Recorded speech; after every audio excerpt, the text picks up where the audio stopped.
dice. You never know if it could change your life. Take a chance, you're neither wrong or right. You never know if you don't roll them dice. You better roll them dice. You never know if it'll change your life. Take a chance, you're neither wrong or right. Howdy, Rob. Howdy, Matt. Well, I suppose like all of this was like inevitable. Mm-hmm. It was going to happen. There's going to be a backlash, and this is the form the backlash would take for good or ill. Like, this is the draft wave of TTRPG development. This is just the cycle of the system. Yeah, it's a it's a push and a pull. It's a for every reaction there is an equal and opposite reaction, and this is the one. This is how we end up with like a half a dozen entirely indistinguishable but not indistinguishable Orphan Black 5e clones. We got a bunch of. They Orphan Blacked us. Hey, I'm Dungeon Master Matt. I'm Dungeon Master Rob. And today we're talking about the just wide range of systems of things that are, this is going to sound stupid, that are Dungeons and Dragons, but not Dungeons and Dragons, that are coming out this year or came out last year. Yeah.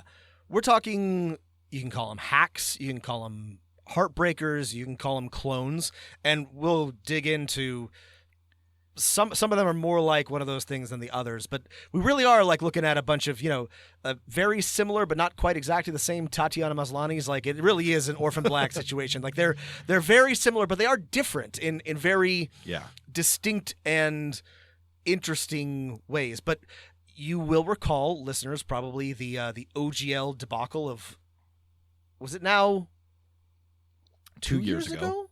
2 years ago. Following Wizards of the Coast's massive self-own, a bunch of companies came out announcing plans for, and some of these things were already in the works, which was for the people who could see the writing on the wall. Good for them. Their timing was great, but a lot of them were announced, or announcements were made about the plan to do something, and now we have the result of that is a whole host of 5e. Yeah, we'll call them clones for now, and now it's time to talk about them. And hopefully you understand what we mean when we're like Dungeons and Dragons, but not Dungeons and Dragons, right? It's like, this is, for all intents and purposes, the same game, right? Yeah. There's heroes, and there's dungeons, and there's dragons, and there's magic, and elves, and dwarves, and the tone of the game, with small variations, is something you would find in Dungeons and Dragons. But the rules system is different, right? We're just like taking a different approach to the rules. Yeah, and it's important to note that this is deliberate. For the most part, these games are intended to appeal to D&D 5e players who are either disappointed in Wizards or disappointed in 5e, or both, and want, or just like tired of it. Yeah. I think that's also part of it, and want something different. So if we are describing them and it sounds like 5e, that's on purpose. This is not the same thing as like a fantasy TTRPG that is just generically high fantasy. These are games that are meant to be Dungeons and Dragons likes. They are meant to evoke the both mechanics, the style of play, the theme, and often even the setting of D&D, for better or worse. Yeah. Some of these games, they're going to like range the gamut. Some of these games are going to be like completely compatible with the rules of Dungeons and Dragons, and others will be in no ways compatible.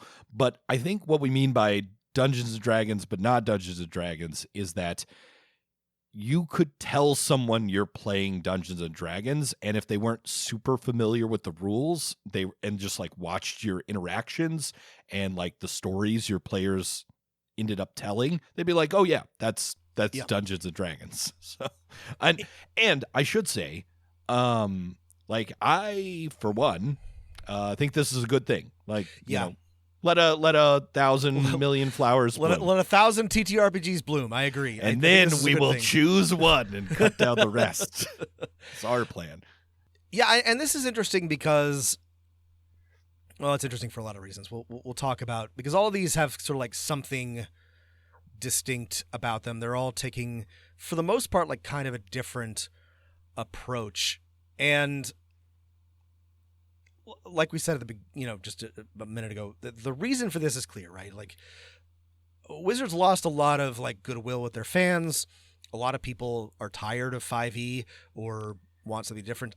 I am such a person. I have long been kind of like over 5e as a system, but I still like the D&D style of play. But it's kind of shocking like how many of these there are, and it's funny they're all coming out at the exact same time too. It's and look, I don't know.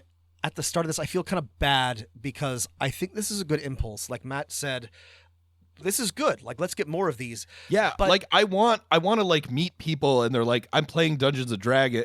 It's like in the South, Rob, when someone says like, I want a Coke, and they say, well, what kind? What kind? I agree. Dr. Pepper. That's right. And I want to meet people and be like, oh, you're playing Dungeons and Dragons. What kind? What kind? Actually, Tales of the Valiant. Actually, Daggerheart. I agree. Actually, Draw Steel. I want this to be I agree. I want this to be the case. I want D&D to get the Xerox treatment, right? Like I want it Kleenex to be that. Yeah. Like the Kleenex, right? I want people to say D&D, but they're actually playing like a different game. That would be great. But I will say that I feel like this space is already kind of oversaturated. And when we get to talking about the systems themselves, I think you'll see what I mean. There's definitely like a player in mind for all of these systems, but there's also like a lot of overlap. Like if you are looking for something different, any one of these will probably like tickle your fancy, but they're not different enough that they're all going to have their own, I think, distinct players. And a good example of this, which we're probably not going to get to tonight, but is Draw Steel. And if you'll refer to our review of Draw Steel, which we both liked, but Draw Steel is specifically appealing to the tactical wargaming segment of the 5e population that wants more of the nitty-gritty, the combos, the tactical positioning, the high intensity violence combat, which is cool. But that's already like subdividing the audience even further. And then like each of these games kind of like does that again and again. I don't know. Sorry, what I'm trying to say is I don't know that this is going to bring all that many new people into the hobby, if that makes sense. Yeah. I don't think. I think one of the ways you can tell is that a lot of these publications, not all of them, like don't have much DM advice attached to their core release, because the assumption is you know how to dungeon master. And you know how to tell the whatever sort of situation and story that your players want to tell. We're here to just give you a different vehicle to do that. Like, you already know how to play 5e. That's the baseline assumption for not all, but almost all of these. Most of these, yeah. Which is, I don't think, like a wrong assumption, but no. And then to various degrees, some of them are like, oh, but it'll be easier to teach to new people if you're the DM who plays it. And some of them don't have that assumption. So yeah. Before we jump into the ones that we want to talk about, I would like to to me, like what feels like the elephant in the room, which is that if what you want is D&D, but you don't want to play Wizards of the Coast's D&D, if you don't want to play 5e, if you're looking for a different branch of the same tree, I feel like that already exists, right? I know that it's not everybody's favorite system, but to the extent that like this question exists, it has been answered, and the answer is Pathfinder, and it has been Pathfinder for for over a decade. And it's totally fine if like that's not your favorite system. But to my mind, and I will own up to being a big time Pathfinder stand, including of second edition, but I don't know that any of these does what it sets out to do better than Pathfinder does. And that's kind of like, if it's not better than Pathfinder, why are you doing it? It's sort of like my standard for this, but yeah. But I get like where they're coming from, and I think we're in a new generation. That's true. Of people who want to make a role-playing game, specifically a role-playing game that is essentially Dungeons and Dragons, and they know it's worked before.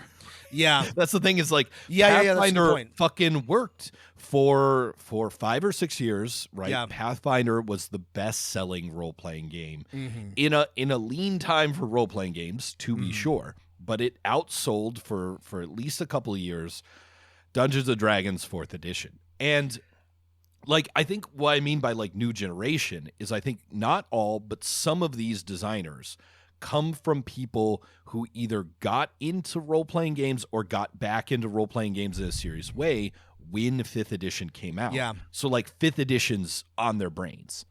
I think you're right. And I do want to say before we get to specifics, that you could accuse a lot of these people of like it being a cash grab, right? Like a opportunistic jumping on the bandwagon. I don't actually think that's true. Like I have, after reading all of these, I'm like, this is 100% not true. That's what I want to say is you would not be wrong to like have that instinct, I think, but after reading all of these are all labors of love. People, they believe in these games, they put in actual effort.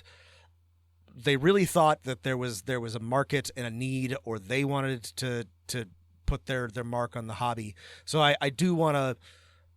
They all get praise from me for that. I don't think any of these are sort of like a lazy cash-in. We have talked about lazy cash-ins in other contexts before, but like these are the real deal. Are they all great? Maybe not, but they are real attempts to sort of like address this issue for better for worse. And I think some of them are really great. And yeah, I think some of them maybe, are not for me. And I completely understand, like, at least I think I completely understand why this is happening, right? Yeah. You get into D&D, specifically 5e, and you're super into it for a long time. You like it, you like the elf dwarf thing, and then you want it to be better. And you find out that, one, maybe the homebrew modules or classes that you published on the side might be taken away from you because of the OGL thing, but probably even before that, you were getting weary of the clunk in the system. And especially when you realized, as everyone slowly did over the last 2 years, that the new edition of 5th edition was not going to be that different. And you're like, I'm really good at house ruling, and like the way I run it at my table with these specific rules works really well. And a lot of people think they can turn that into a whole system. Now that's at like one end, and the other end is people like, I just like the vibe of D&D. I'm going to make a new system from the ground up. I think in the long run, that second option is better for your soul and your finances. However, I could be completely wrong. People might be like, actually, just this slightly different version of 5e is exactly what I want. Well, and the thing that I will say, and this is maybe a bold statement, Matt, you might disagree, but I actually think every single one of these clones and Heartbreakers is mechanically better, and if not better, more interesting than 5e, because they are the thing that they all do, and this is correct, is they immediately like cut out all the shit that doesn't work because they're not working for wizards and they don't have to do that anymore. And they don't have to have 6 ability scores. That's right. Ranging that's exactly 1 through right. 20. Yeah. And the thing that's immediately obvious to even like an amateur game designer is all the shit that's in 5e that doesn't need to be there anymore, that makes the game frustrating and complicated and doesn't work. And that's why I'm always trying to steer people, if they're like, we want to play D&D, to Shadow Dark or Pathfinder or these days even Daggerheart, because I'm like, you don't actually want to play 5e, you want the vibe. But look, here's these games that are actually fun to play and well designed that you could do instead and get the same experience. So like I totally get it.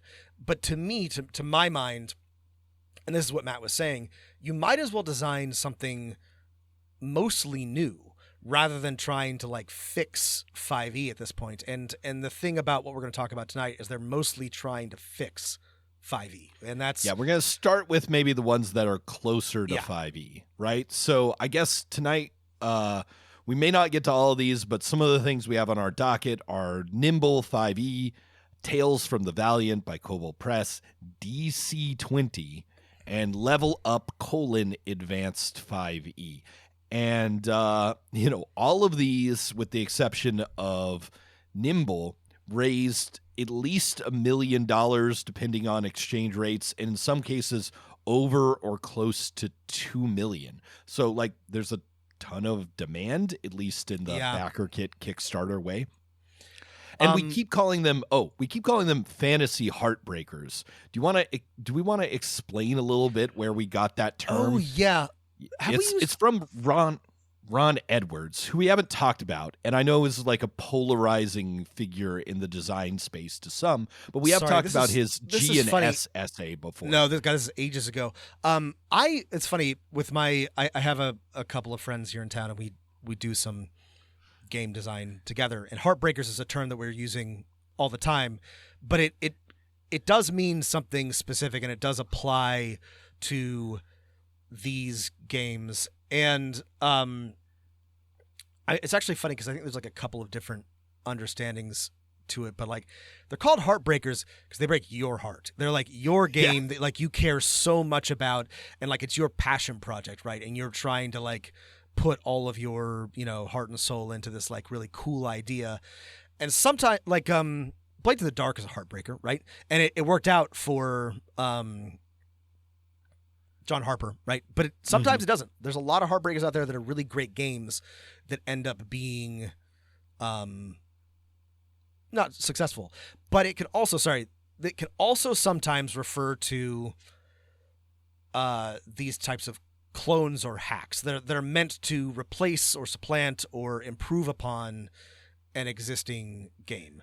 Did I get that mostly right, Matt? Yeah, I bring this up. You're right. But I bring this up because, like we mentioned, Pathfinder has done this before, right? Yes. But it wasn't the first time. This all happened before, and it all happened again. The wheel of time. The wheel weaves as the wheel wants. Yeah. Wills.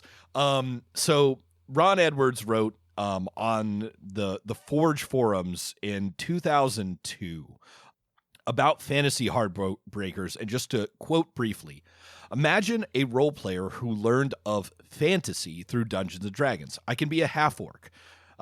Think of him breaking fun doors, running his fingers over the monster manual. Sooner or later, he says, I'm tired of these rules and arguing about this or that. Let's do it this way. And sooner or later, after that, he and his friends say, this way is way better. Wow, we wrote a game. Maybe we can publish it too, like Gary did. In the late 70s, this wasn't unreasonable. By the early 90s, though, things were considerably different. This essay is about some 1990s games I'm calling fantasy heartbreakers, which are truly impressive in terms of drive, commitment, and personal joy that's evident in their existence and their details. Yet they're also teeth-grindingly frustrating, like their counterparts in the 70s, but they represent a single creative step from their source, old-style D&D. And unlike those other games, as such, they were doomed from the start. This essay is basically in their favor and kind of a grief-stricken way. So, like, the rest of the essay, like, goes into a bunch of things about specific 90s versions of Dungeons & Dragons, but not Dungeons & Dragons. And what I think I'm just sort of theorizing here is we're in another wave of fantasy heartbreakers, but the source for all of them this time, instead of being AD&D or OD&D, is 5th edition. And I think that's fine. And I think some of these are doomed from the start, and I hope that not all of them are doomed from the start, because in general, we're fans of this. Well, I would say that I guess we got to like fess up to the fact that even if they're doomed, all of these are massive successes. Like even like the lowest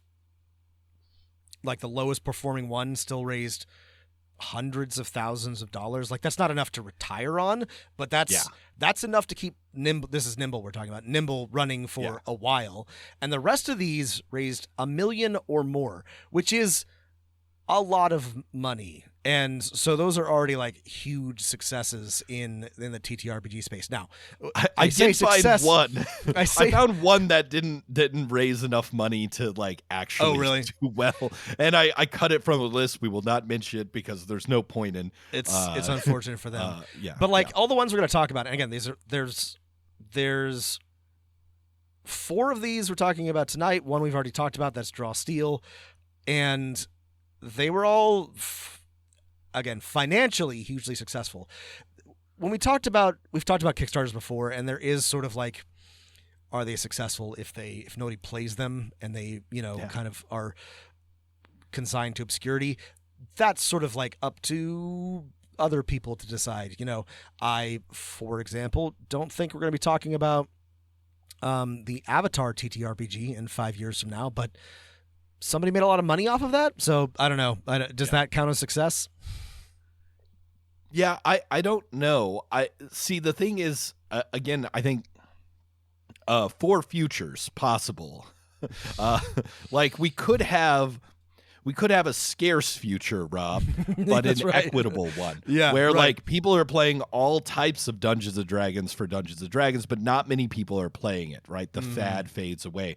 But I think the ideal situation for me is an abundant future where lots of people are playing TTRPGs. That's right. Matt and I are abundance pilled. That's right. We want to deregulate the TTRPG industry and empower game developers to make more TTRPGs, because that's how you build. That's what it means to be abundant. And I think ideally for me, lots of people playing TTRPGs, lots of people playing a D&D like TTRPG, and among that subset of people playing TTRPGs, lots of people are playing Nimble 5e, Tales from the Valiant, DC 20, Level Up, Draw Steel, Daggerheart, Shadow Dark, Forbidden Land, Shadow of the Weird Wizard, Pathfinder 2e, 13th Age 2e, Savage Pathfinder, Legend in the Mist, Dolemwood, and maybe even 2024 and 2014 D&D. Like I want the future where, again, that's right. What kind of Coke do you want? That's right. It's let 1,000 D&Ds bloom. No, I agree, and we'll talk about the big picture probably in like next episode. My only concern here is that I just don't know if any of these are going to be bringing in new players, which is I think the real thing for me, because the core. Look, 5e grew the audience massively, right? Credit where credit is due.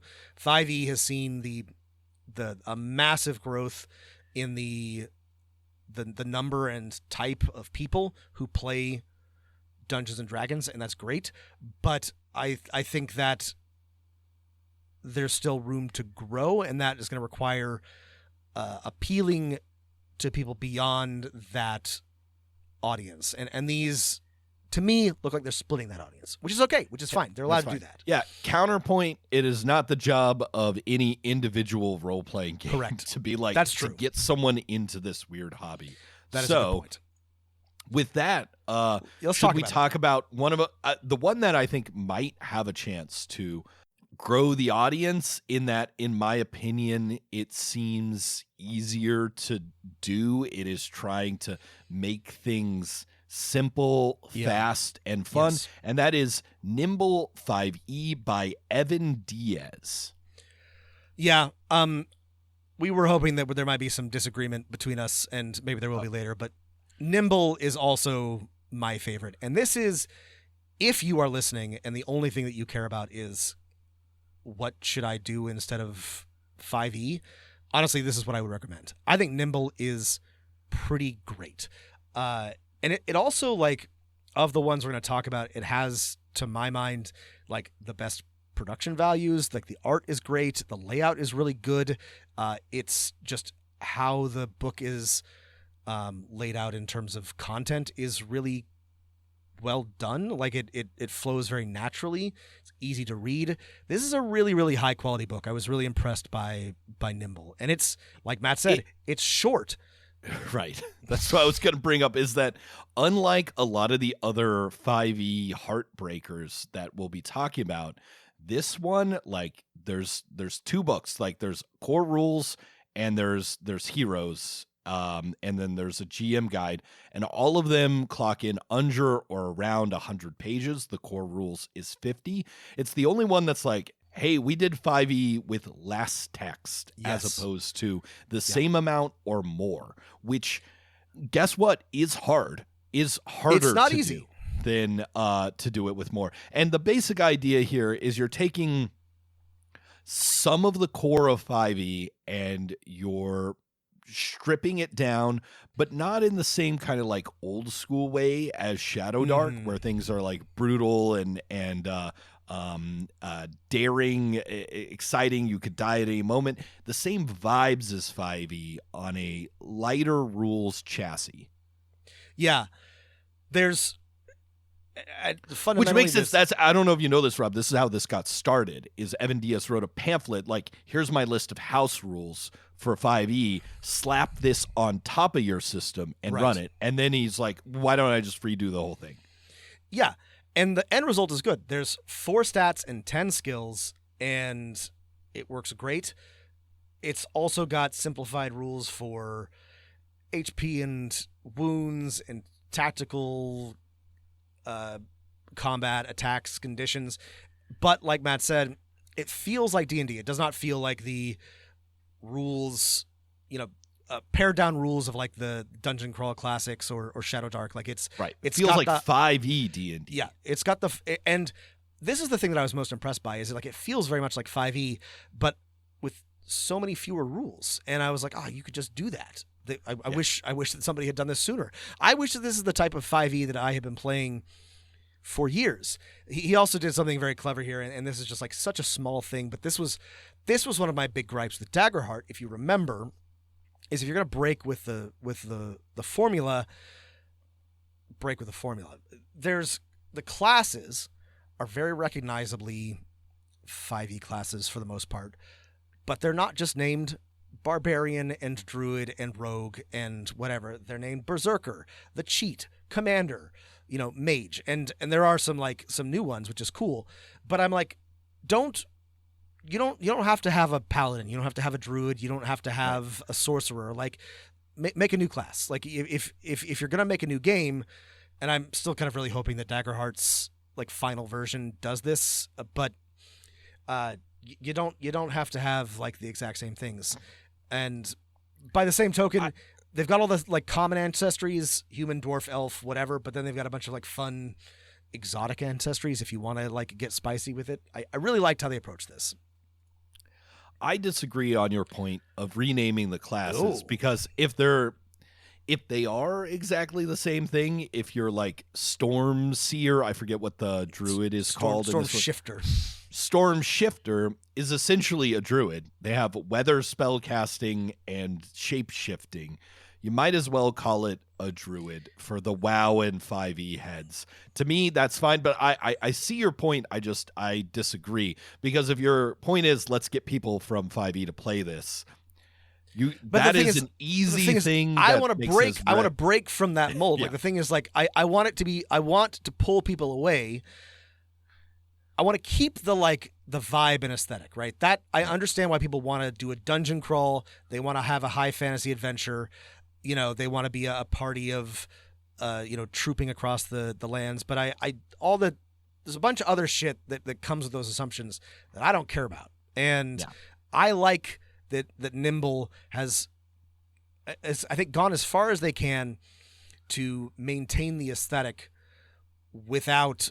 but while still like leaving room for originality, I guess. Because like I just don't want to see, I guess, Matt, I don't want to see another druid. I've seen enough druids to last me a lifetime, Maybe it's a Yeah, I get your point, but like for me, the thing that I want changed is the way the rules work. Yeah. The thing I think that is the important thing. I guess that is the important I don't thing. Yeah. care about the names changing. I see why you do care about the names changing. Maybe it could also be, well, no, this is an SRD thing. I was like, is this not an SRD document? And you bet it is, because most of the game is the same. However, there's a lot of key changes for the things you use the most. Rob mentioned the simplified abilities, which now no longer have scores. They're just modifiers and skills. Combat is moved to a simple 3 actions around, and you no longer, I think this is the real innovation here, you no longer roll to hit. You roll your weapon's damage dice when you attack a creature. You just hit, unless, of course, you roll a 1. And then weapons and regular things can use the same stacking advantage and disadvantage, but you can have double advantage and double disadvantage, that kind of thing. So the rules are very simple, and the changes are relatively light. But what I was so impressed by on this one is how the very simple changes to combat, to me, made it immediately seems like it would run better than 5e, and I really like this combat system. So you've got 3 actions similar to Pathfinder, and right, in all of these, there's a lot of Pathfinder. There's a lot of Pathfinder. There's also a lot of 4e in all of these, and that's correct. That's we threw the baby out with the bathwater. That was correct. But I really like this, and this is like a little thing. But you roll your damage die, and your leftmost die is called the primary die, and it determines whether the attack is a hit or a miss. So if you're rolling like 2d6 for a greatsword, the left one is your primary die. You have exploding critical hits, which is a simple change, but a delight to me. And Rob, just in case anyone was wondering, I mathed this out. I was like, wait, is like the 3d4 greatsword like worse than a 1d? I mathed it out. They checked the math. It seems fine to me. Nice. Okay. I did not check the math. I thought it would just be fun. I didn't care. They also, I really liked this. If you want to attack more than once a turn, you can do that, and you get cumulative disadvantage for each attack. This is the way that it works in it works this way in some versions of Shadowrun, and I always like this. I always like that, like, you can just take as many attacks as you feel comfortable doing. Was it Pathfinder 2e, the multiple That's right, action penalty, multiple attack penalty? I always liked this. I always thought this was a good solution, because I don't know, in a lot of D&D, the way this works is you take a bunch of feats to attack more than once, but I like that it's built in. Right. 5e essentially does this. They're just features gated behind 6 levels of certain classes, right? Spells use mana, and this is a consistent thing that we'll note throughout all of these, is that there's a lot more pools, and we love pools, and sometimes pools are good and sometimes pools are bad, but very few of these use fancy and casting in the same way that 5e is attached to it. And mana is simple. You could upcast spells by using more mana. This actually resembles like psionics to me from third edition 3.5. Yeah. I like this. I think this is great. I hate fancy and casting. Get rid of it. One of the ways that rules language is cut throughout this book, but one of the ways they make the like core rules not 300 pages is not spending half of the book on spells. The spells are a very small part of the book. The descriptions are simple. That is, I think, a good change. For me, one thing that is lost if you are playing D&D is one of the things that I really like about Dungeons & Dragons is how weird some of the magic is. Like, I don't think, like, if you ask me to sit down and design a magic system, I would probably come up with something similar to this. Well, there'd be light spells and fire spells and wind spells. I would probably do that. I would not come up with a spell like Color Spray, where it's an illusion spell that shoots a cone that blinds your enemies, right? And you can mention, pick any of your favorite spells, like mirror image or whatever, right? Yeah. There are a lot of like weird. To the extent that I want to give Gygax credit for anything, some of his spells are fucking bonkers. Like that, he's got simple things like Fireball. Fine, that's straightforward. But then, you've got Tree Stride and Color Spray and Mirror Image and Displacement and all kinds of weird stuff. That is true. I do even stuff like Prestidigitation. Like I do like that stuff in D&D, and but the thing is, some Matt, of it's here. The thing is, Matt, when you include that, it balloons the size of the game. And I think I don't know how many. I have to check D&D Beyond, but there's got to be like over 500 spells in 2014 D&D by the end of it. Like that's too many, right? Too many. I'm not saying go there. I'm just saying I like the flavor of spells that are kind of weird and wacky in what they do. Now, Nimble does still have some of those, but most of them are about like move to here, move an enemy here, shoot a weird thing. I like the spells that do kind of a weird thing. Yeah, I agree with the decision to cut those, but I also think that is like a key part of D&D, which is a shame to lose. The other cool thing that they do with just like actions, I really like this. This is also sort of similar to Pathfinder. Is you've got reactions, which simply cost an action. You can they come out of your next turn, so you're making a decision whether or not you want to have more actions on your turn or react, and you can defend or make an attack of opportunity, help, that kind of thing. This is good. This is very simple. There's 4 you can do. This is very clever. They've got minions. I love minions. Right. I had a question about the reactions, right? Okay. So you get 3 actions in a round, and then reactions cost 1 action and are performed not on your turn. You can't perform a reaction more than once per round.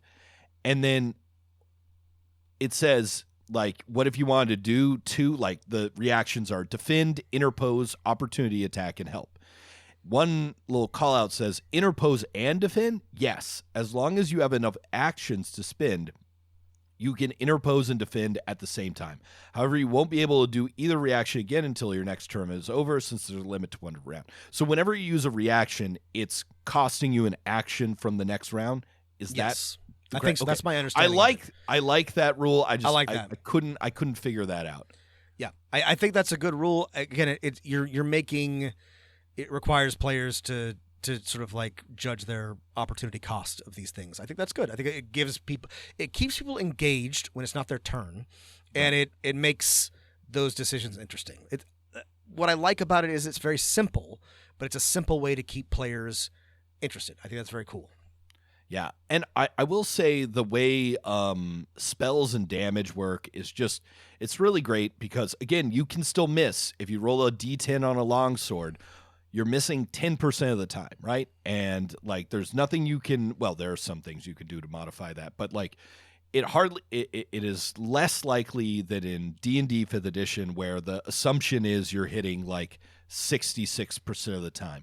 The thing that I thought could have been better in these rules is the way multi-dice attacks work. So, like, let's say you're rolling 46 for a spell or 3d4 for a greatsword. You have this left-hand die, and I try it on the table, and I was like, it's always clear. I think it would have just been better to tell people to get 1 die of a different color. That's what I would tell my table. Obviously, it's the first thing that comes to mind, so it's not like a thing that needs to be changed. You could do it both ways. I did think the left-hand I could die see was this a clever, confusing new people. Yeah, a clever thing, but I would just pick a different color die. Yeah. This is like the least important thing, but I didn't think I was going to care, but I did sort of like it.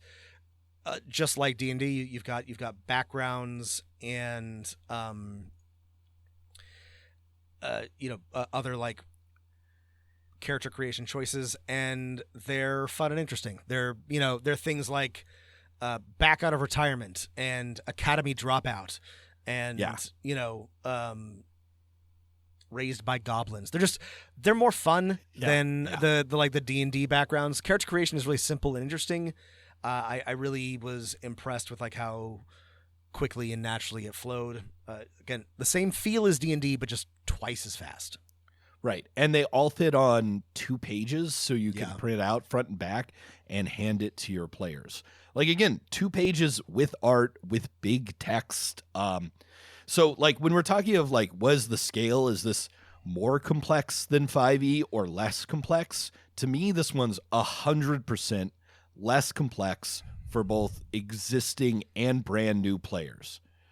I agree. It does have like it has a nice crunch to it, I would say, though. Like it's not like it's not as rules light as Shadow Dark or another like OSR style game. It's like 1/2 step up from that, but it is so much simpler, so much less complex than 5e.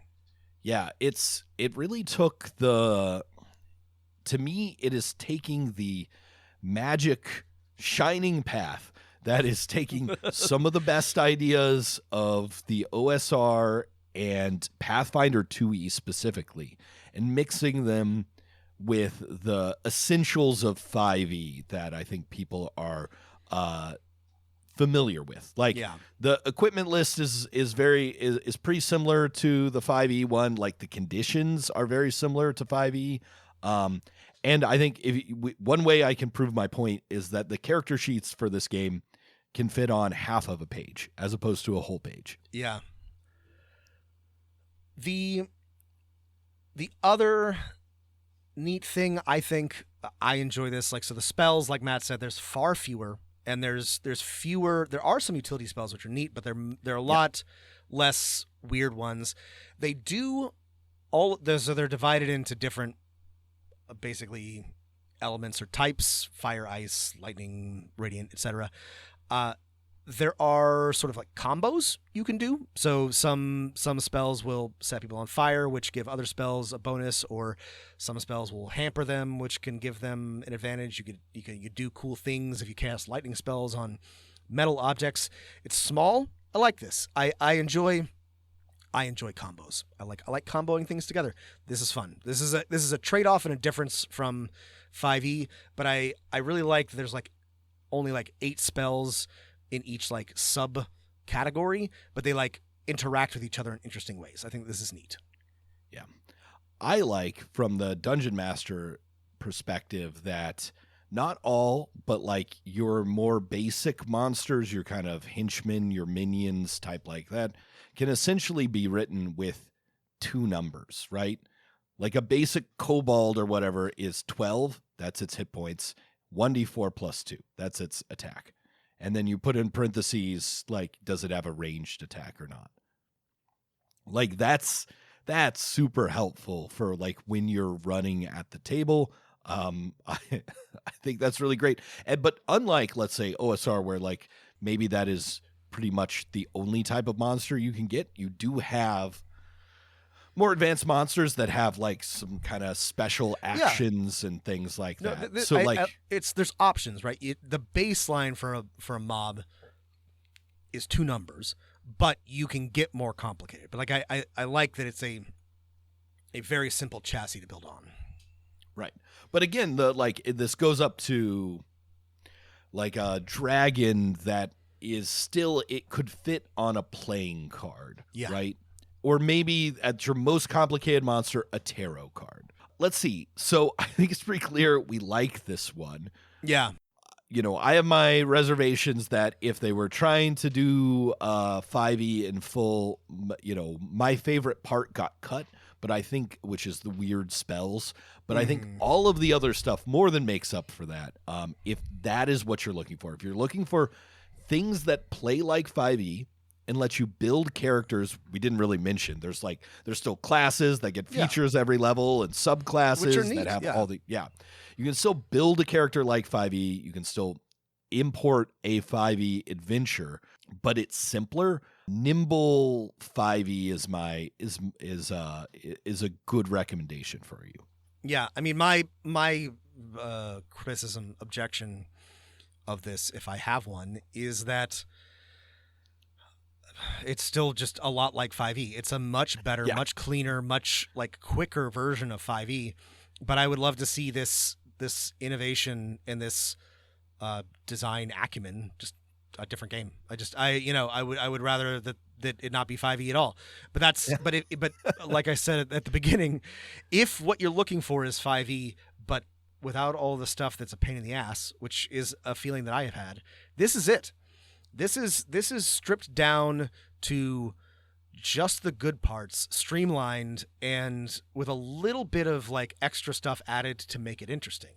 I think this is really good if you are trying to like get away from 5e, but your players just love the D&D aesthetic. You could switch to this, and I mean they would notice the difference, but like. Yeah, I don't think you could tell strangers you're playing 5e. Right. I don't think would probably not notice. Most people would have a problem with this. You'd have to tell them they're playing a storm seer instead of a druid, and that it might be difficult. But other than that, it would be very, very easy to make this switch. It's like an American could tell the difference between Coke and Dr. Pepper in a blind taste test. But like if you gave it to like a Neanderthal cave person from like the year 20,000 BCE, their taste buds would be so overwhelmed by the carbonation and sugar they couldn't tell the difference. They couldn't tell. And if we think that non D&D fanatics are those Neanderthals, then yes, they couldn't tell the difference. Yeah. So yeah, this that comes was with a tortured metaphor. No, I liked it. Sorry. So this comes with our highest recommendation within the context of like what we're talking about. I think this one is really good. Right. Okay, we still got a bunch that are really close to 5e, so let's stick in that area. Which one do you want to talk about next, Rob? Well, let's talk about DC-20 next. Let's go. Okay. Yeah, and this is the it's the next step, and it's the opposite of Nimble 5e, at least in my perspective. It is DC-20 is by the dungeon coach Alan Bjorkgren. And it is also released on a crowdfunding campaign. It made, I think, like 6 times the amount of money as Nimble. It made 10 times 5e. The amount of money. 10 times it made, the amount of money. $2.2 million. And I think Nimble raised 200 something. So not quite 10 times as much money. And I think this shows the power of like having a platform already. Like if you have followers, like the Dungeon Coach runs a very popular D&D advice YouTube channel. Having a platform before you do a Kickstarter. And then our last caveat is DC-20 is still in beta, right? We couldn't wait any longer to do this episode. The release version we have is 0.9.5. So it's got to be really close. It's only 0.05 away from 1.0. So and I feel confident enough to talk about it. That in terms of could you play this, it is done. It is a full set of rules. Does that mean it's finished? No. But we're not talking about like there's a bunch of stuff missing and you have to fill in the gaps. Like it's all there. But it may be, well, it needs some polish. Yeah. I mean, part of our Nimble is done. The layout is done. It's in a tight book. It's got great art. Yep. This doesn't have art. It looks like the layout was done in home brewery or I was gonna bring this up. I'm positive that the layout was done in home brewery or a similar program. That's not necessarily bad. Some of our right, because it's not finished, right? Some of our stuff has been done in home brewery, which is a nice. But also, the thing about that is the reason why we use that and other people use that is because it's specifically designed to match the layout and format and aesthetic of Wizards of the Coast. That's the point of home brewery is to homebrew something for 5e. So look, I guess let's just jump into it. I feel like for $2.2 million, there should be more here. It should be better laid out. The art should be better. There isn't any art yet. The fundamentals of this, I am just sort of again comparing it to Nimble, pretty disappointed in. There's there is some art, but it's not great. And the layout again is mostly done at Homebrewery. So I don't know where that money's going, Matt. Well, again, it's not finished, so maybe they're saving it all for like the finished product, and they're like, we're working on the rules, and then once all the rules are done, then it goes to layout. So I'm not gonna knock DC 20 for this, but I will say, and I think it pairs nicely with Nimble, in that while many things are different, I don't feel like this is a less complex system. Now, in play, it might play faster or more exciting than 5e, but I don't think it is less complex. I think you can say the same thing about Pathfinder 2e. Like, in play, it runs faster than 5e. Is it a more complex system? From my perspective, yes. The thing is, there are some things that I think make a move towards being less complex. There's 4 stats. Right. There's so we got the 4 skills. stats. Everyone has recognized 4 stats. 4 is way stats. better than 6. He's got this thing called the Prime modifier, which is interesting. Basically, you pick... explain that. I'm not sure I fully understand it, so I'm going to try Matt. Yeah. But you pick sort of like what is your thing as an adventurer, and then that's what you use for attacks, spells, saves, and awareness, which I want to circle back to. So, like, this means that you can be a charismatic barbarian or a strong rogue. You don't have to, like, torture yourself with a bunch of, like, feats or, like, gaminess. You can just be like, this is how my character works. Right. If you're like a smart rogue, and I stab them in my kidney as opposed to using my dexterity, that's what you're going for here. And I understand exactly where this came from, right? It's a stupid limitation of 5e that you can't make a smart rogue or a strong rogue or a charismatic rogue. You should be a dexterous rogue. On the other hand, I know where on the other hand, do you want to say it together? What's the point? Yeah. Why are you having stats then? Why are you tying stats to these checks? Right? If you made it this far, like, you know, it's like you're so close to the top of the mountain and you didn't realize. My guess is that, and maybe correctly, Mr. Dungeon Coach thinks that it would be too far to do away with like these attributes entirely. And so the sort of like splitting the difference is this prime modifier. Here's the thing. I don't love it. I guess I sort of like respect the attempt that is being made here. It is a clever solution. I don't know. It's kind of like when you see somebody who's like jury rigged their car in an impressive way. You're like, oh, okay, I'm impressed with your technical prowess. I wish you could just afford to get a new car, because like what you've done here to me, it's like seeing a bicycle with like a motor attached to it. I'm like, wow, that's pretty cool. I wish you could afford a moped or a motorcycle, because that's what you want. You know? Yeah. So yeah, it's the electric bike of systems. It is. No, electric bikes actually do. No, but it's the electric bike that's been like stapled together, not the kind that you buy pre-built. It's like somebody has installed an electric motor on their regular motorcycle. Anyway, and we don't agree. It doesn't make the game go faster, and it makes total sense, right? Again, the things Rob mentioned, right? Like attack rolls and was it saves and perception.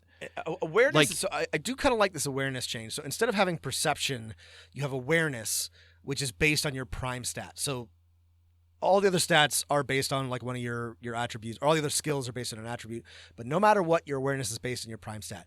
This gets around the very common problem where roll perception, right? And if you happen to be somebody who doesn't have a high wisdom or high perception score, you're just... Again, it's the most common roll you will make in most D&D campaigns, so this gets around that. But again, the same problem. This is a great example with the perception one. It's like you half untied the Gordian knot, whereas if you were willing to break more with 5e, you would just cut through it and realize, well, maybe perception is a bad idea to have in the game. This thing that is the catch-all check for everything.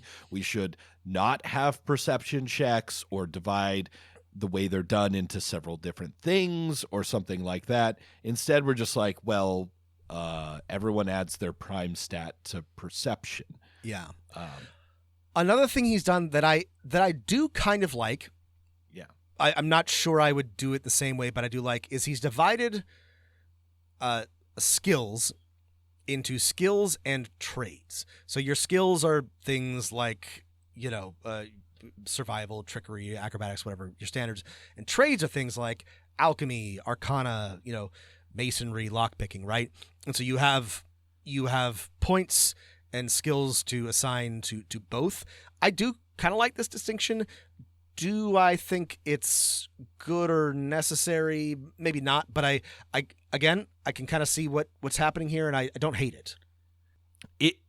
It is correctly recognized that some skills are more important than others and has moved the non-ones into less important skills. But again, I feel like from a game design solution, it's moving those non-skills into another bin of the rules. Like, hey, you don't have to make a check to build a barrel or whatever. Like, if you want to say your character is good at building barrels, they Right. are, or you just use this attribute, or you just require these tools, or it's redoing the skill system like many other role-playing games where there's a craft skill that represents Right, all right. your skills in crafting, or as in Nimble, there's just a lore skill. Right. Right. The other thing here, and I like this a lot less, is there's a thing called mastery, and mastery is just proficiency by a different name. In fact, it follows the exact same progression, and this is an even better example It's of proficiency plus expertise, right? You can Right. also like double it. and right. stuff You can like double that. it, but like this is a great example of what we were just talking about. Proficiency was one of the is one of the sort of like the jankiest and like least intuitive parts of 5e. I would simply do away with it. I don't see any reason to keep. I don't think proficiency is a good rule or a rule that makes Because sense. you can put skill points in that like up your proficiency. So essentially you're just using skill points. Right. Except they're now transmogrified Yes. Into by the Pope into proficiency. into mastery. I just You know what, Rob? This one reeks of a house rule. Yeah, One yeah, that yeah, I yeah. have had in my own games where it's like, if you want to, even if you're like not a rogue, you can like have proficiency plus proficiency and a half plus expertise in certain skills if you want to express your character in that way.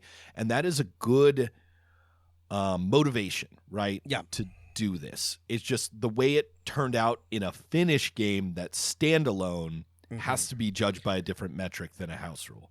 Yeah. I don't know why you would keep this.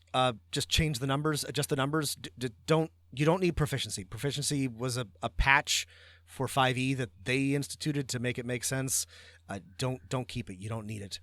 Matt, what do you think about dynamic attack saves? What did you think of this thing? You'll have to remind me what dynamic attack saves So- are, because here's actually, I wonder Sorry, if there's some too of many these rules. authors were like worked for an airline or a programming company or the military, because there's so many abbreviations in this. I really- right? AP, MP, dynamic. We'll get to that. Yeah. So the dynamic attack saves, and I do really hate this name. It's really fucking annoying. But the basic idea of it is that there are 4 possible outcomes when you cast a spell on someone. So both the attack roll that you make and the save that your target makes matter. So there's like what happens if your attack hits and they fail their save? What happens if your attack misses and they fail their save? What happens if your attack hits and they save? And basically the way that it works is that there's both damage and an effect. And Right. so it matters on both ends, both your attack and their saving throw. I guess once again I'm going to say it's house rule brain. yeah, I don't hate this. This is not something I would put in my own games. From a balance and gameplay perspective, I think it's kind of neat. I think I think it could be cool. It's janky. I don't know why you would build it this way to begin with.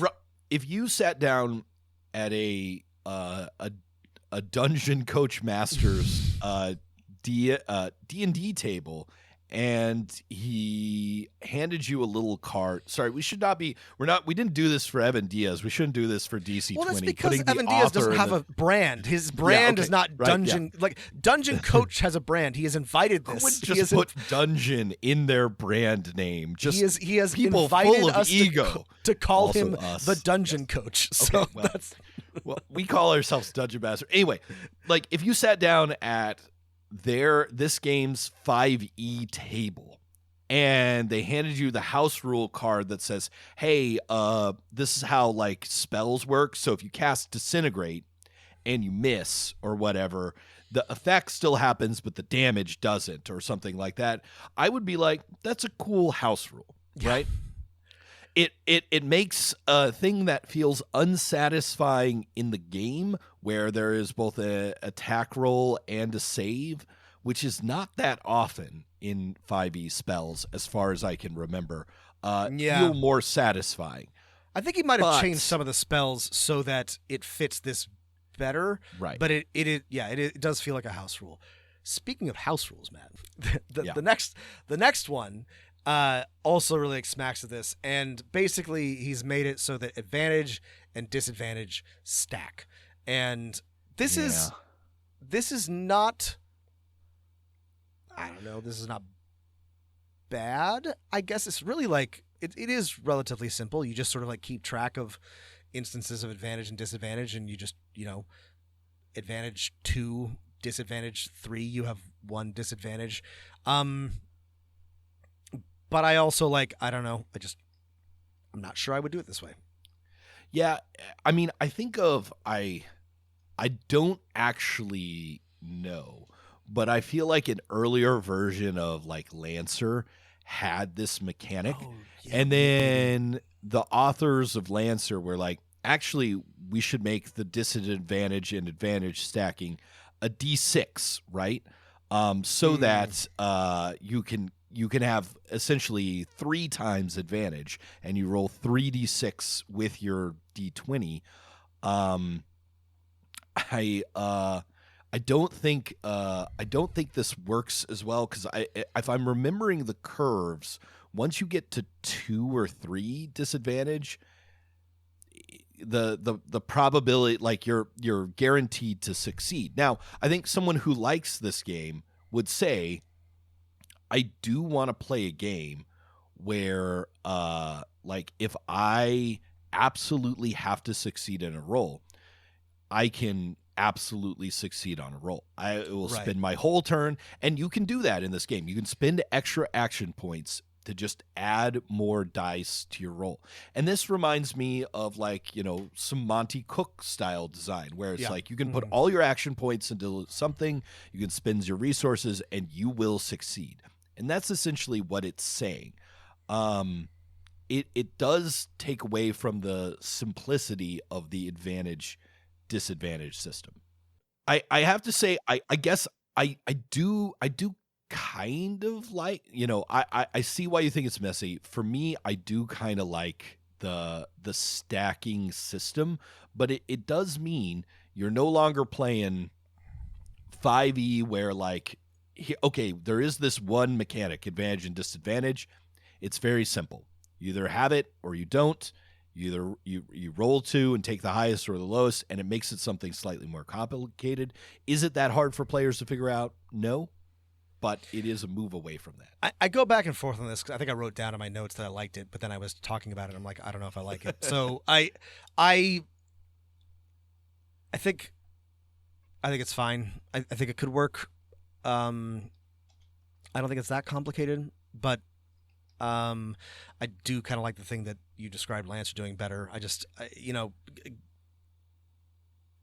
I love advantage and disadvantage as a sort of thing that is now standard across like all types of TTRPGs. I think it's a very simple and good idea. Yeah. I just generally like how it's implemented in every other situation than 5e, and so I would start there instead of trying to make the 5e version work. Yeah.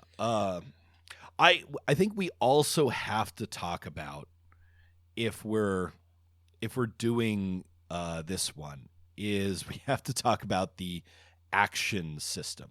Oh, that's right. Sorry, we rolled right past the action system. Yeah. So, Nimble had 3 actions. DC 20 has 4. Well, you have 4 action points. Right. You have 4 AP, right? And there's a lot of role-playing systems that use this kind of AP setup, right? We got a lot of points in this one, Matt. You got action points, you got mana points, you have stamina points, you have grit points. Here is I think a tip for designers out there everywhere is one pool system for like one thing is good. 2 is fine. Once you're up to 3 or 4 and they're all kind of similar and they can all be used to modify each other, you're losing me, and you're also making your rules really hard to explain, right? For example, forbearance. When a creature you can see within 1 space, capitalized, is targeted by an attack, you can spend 1 AP and 1 SP as a reaction, capitalized, to become the new target of the check, capitalized, and choose to switch places with the original target, parentheses, if it's willing. Like, I didn't like pick that from anywhere as an egregious example. That was literally scrolling through the page I was on when you started talking about this. Yeah. We've talked about this before. I think if you're going to do pools, it should be only pools, or it should be very, very limited, right? Either your system needs to be a pool system if you're going to have like a bunch of different pools. You've got 4 pools, 4 ability scores. Yeah, just see the connection there? Right, exactly. But what again, this is an opinion. You might disagree. It kind of feels like the TTRPG version of like a Eurotrash game or Ameritrash game, like how you've got Ameritrash, sorry, not Eurotrash, Ameritrash, where you've got cards, you've got dice, you've got meeples, you've got everything at once, right? And real metal coins. Yeah. And there's a fun. Draft mechanic in the game. I don't hate we love it. Champions of Midgard Ameritrash game, but they're called the word trash is in there for a reason, right? When you start like stapling a bunch of different like types of systems, not just systems, but like types of systems together, it gets messy. And you can do it. Clear, yeah, but you can do it. You gotta. In my opinion, you really need to be discerning. Here's the problem, and maybe you haven't gotten this from our review so far, is that we skipped over it because a lot of this system is still the same as 5e, yes, right? Yeah.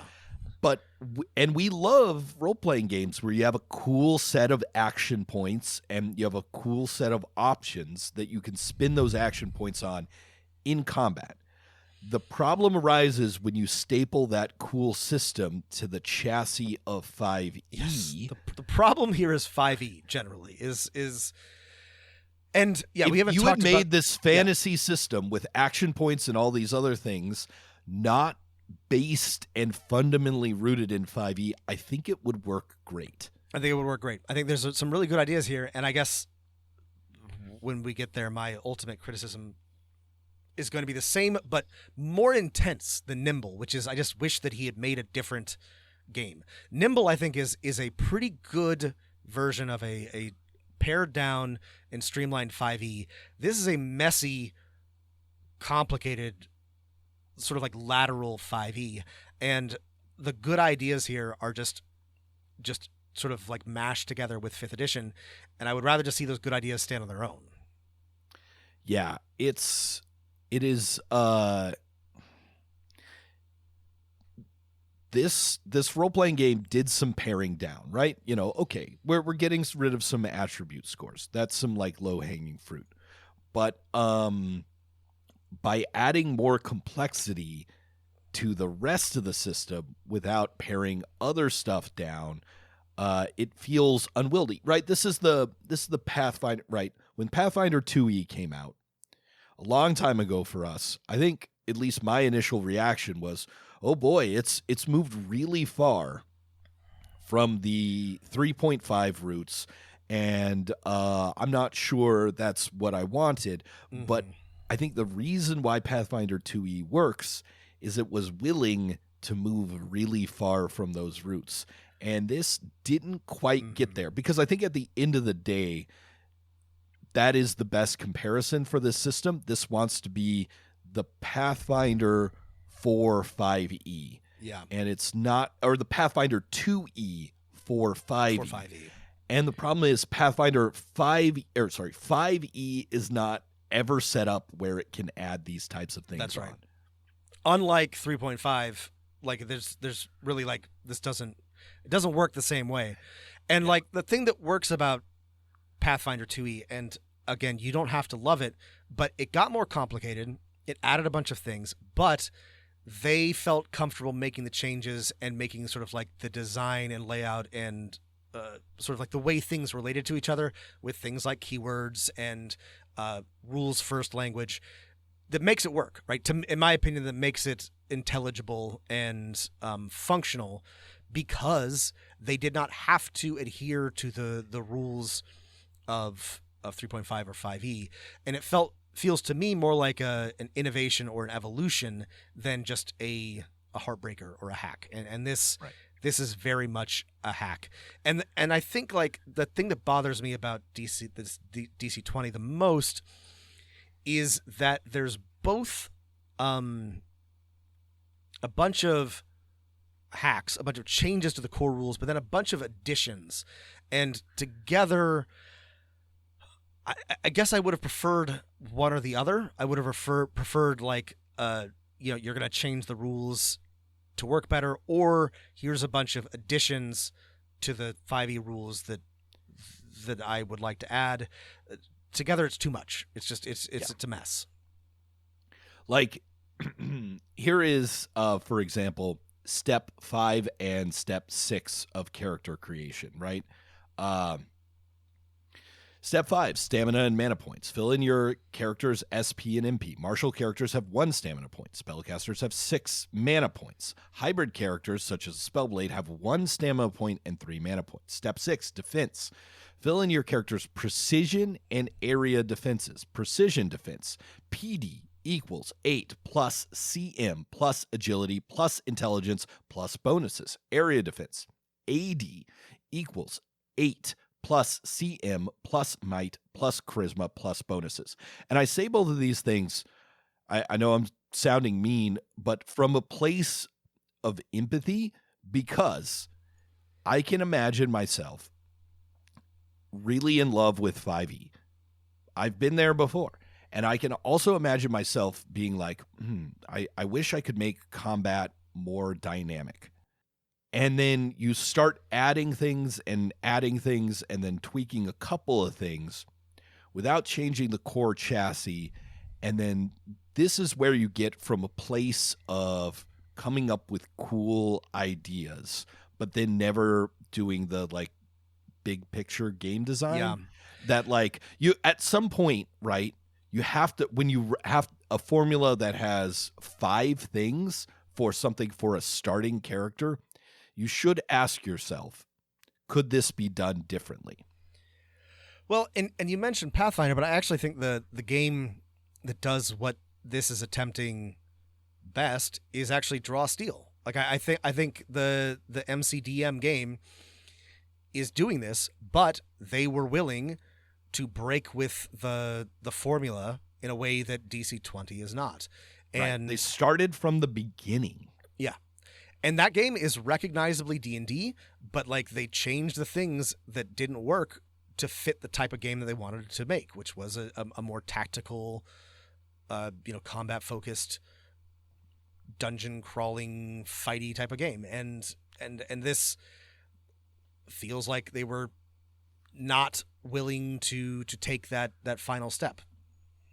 Yeah, I mean, this is to bring it back to 5e more broadly, right? I mean, this is like D&D's problem is they hire usually some of the better game designers in the world and the best layout and marketing and art team, but they can only go so far because they are weighted to this tradition.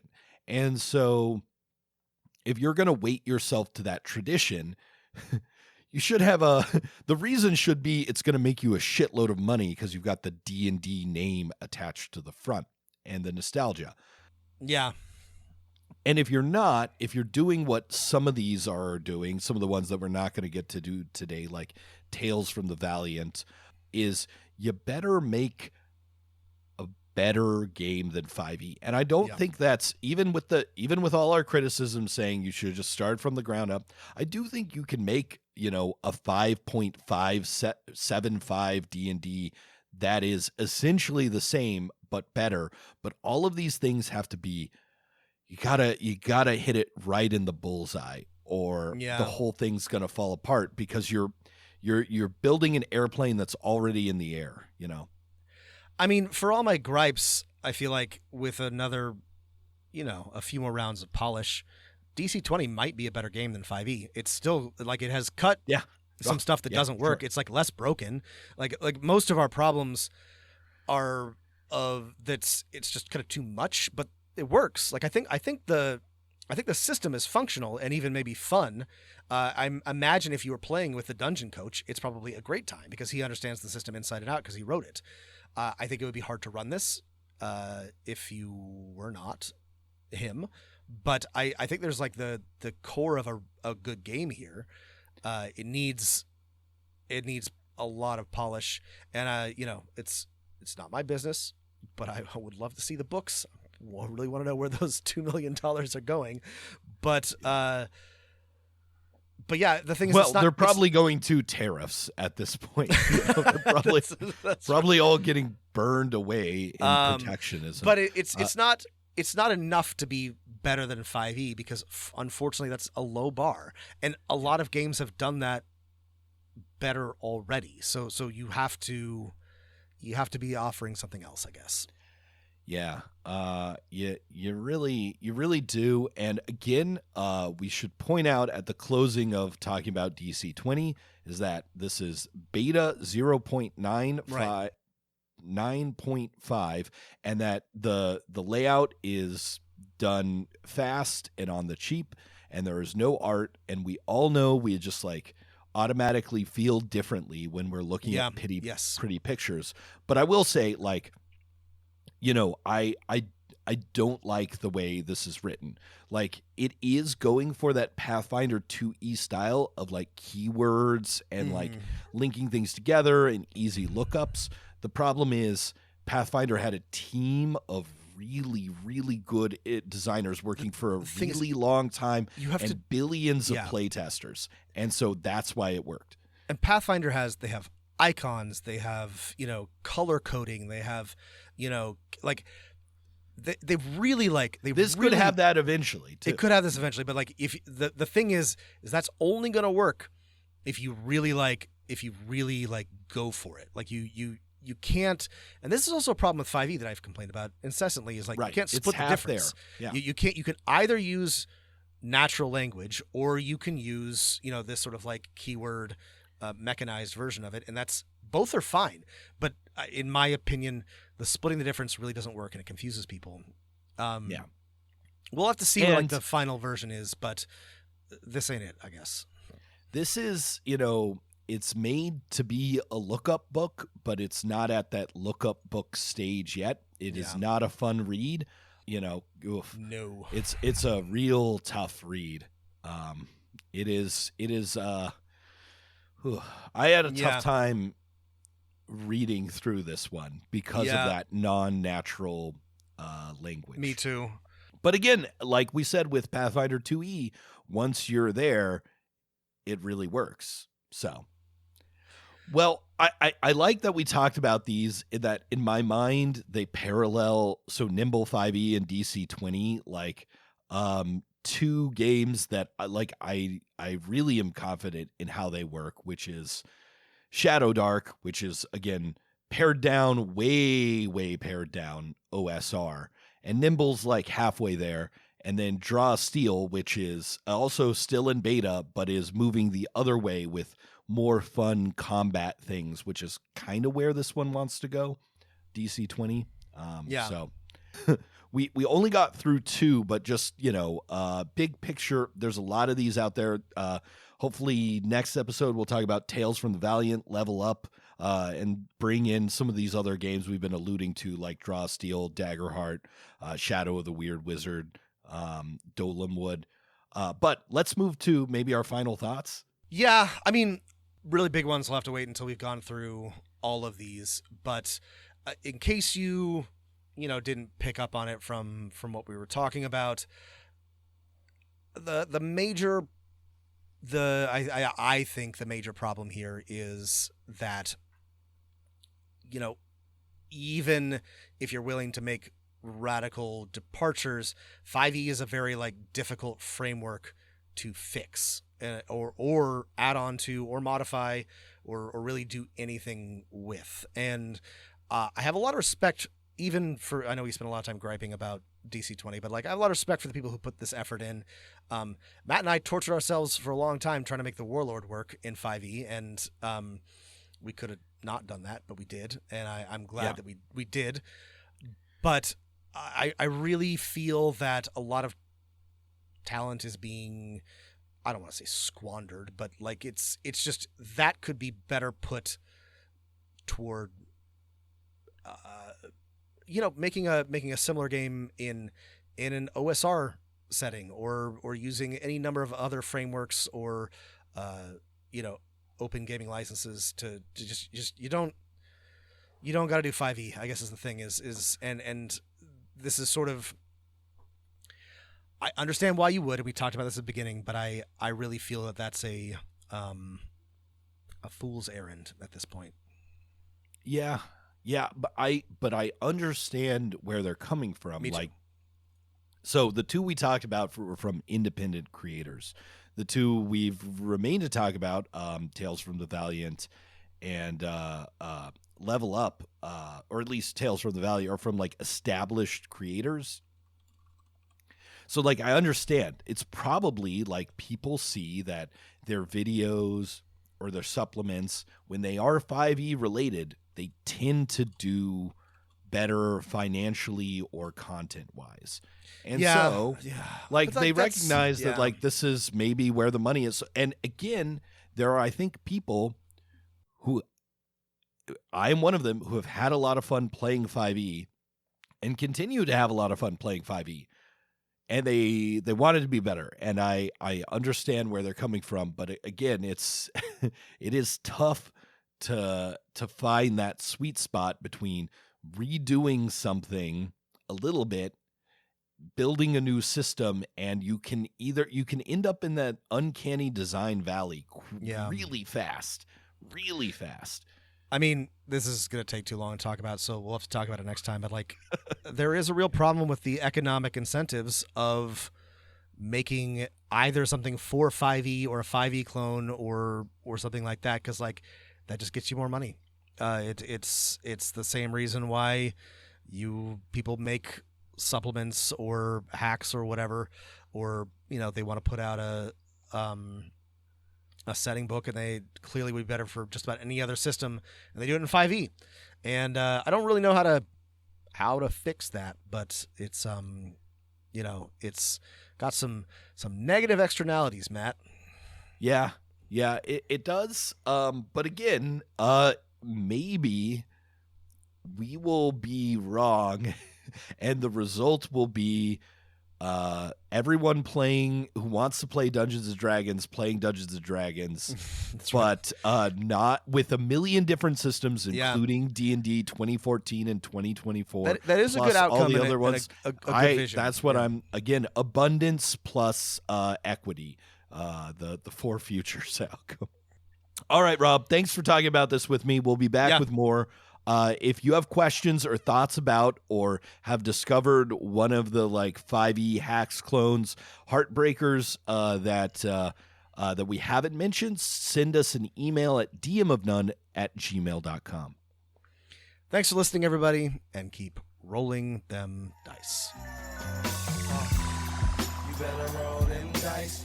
You never know if it could change your life. Take a chance, you're neither wrong or right. You never know if you don't roll them dice. You better roll them dice. You never know if it'll change your life. Take a chance, you're neither wrong or right.